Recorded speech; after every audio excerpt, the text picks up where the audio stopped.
On the same day, we had battle simulators. Camp Landing has an awesome set of simulators on the other side. These guys got to shoot the 50 cal heavy machine gun, 249 saw, the 240 heavy machine gun, M16, and the M4. I asked the cadets going into it because they had no clue they were about to do it.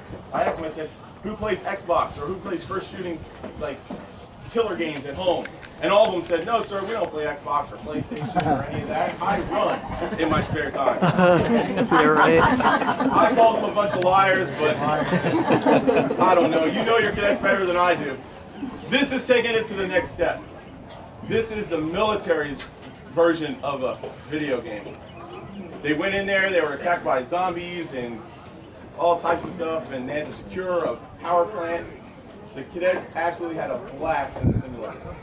And these simulators are designed for the soldiers that come here and train before they go off to Afghanistan or Iraq or wherever our government calls them to go.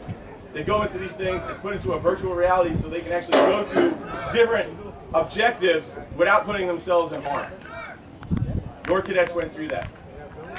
The next day they went through a leadership reaction course. Leadership reaction course is designed for the cadet staff to pull away from the unit, the flight, and the flight goes through different obstacles, and we try to get that hidden leader within the unit to emerge.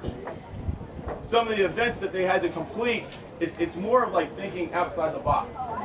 They have to get from the edge of the concrete, over the bleachers and over the fence, but without touching the bleachers, with a piece of 550 cord this big, a 55-gallon drum that weighs 65 pounds, and they have to get everybody on the other side. It's impossible.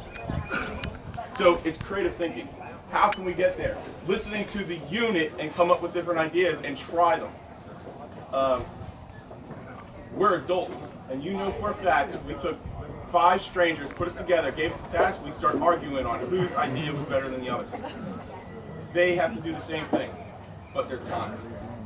A lot of them completed almost every event and every challenge that was out there. Okay?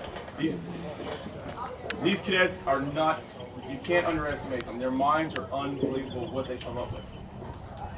So they had that. We landed a sheriff's helicopter on the grass.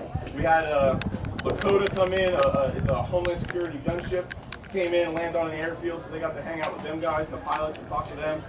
We had Army Avenger come out, which is an air defense weapon that the Army uses to shoot down the bad guys. What else? The SWAT team came out with their cool toys and a Bearcat, which is an APC armored truck that they use to run into buildings. Green Berets came out. The next day we had the aerosol course.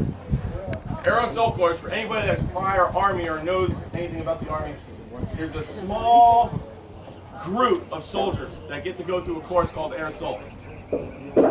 The qualification course for Air Assault is right here at Camp Landing.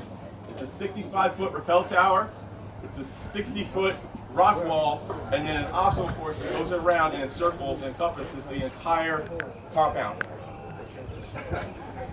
I'm sad to say that 20 cadets didn't get to rappel because the weather rolled in. I know.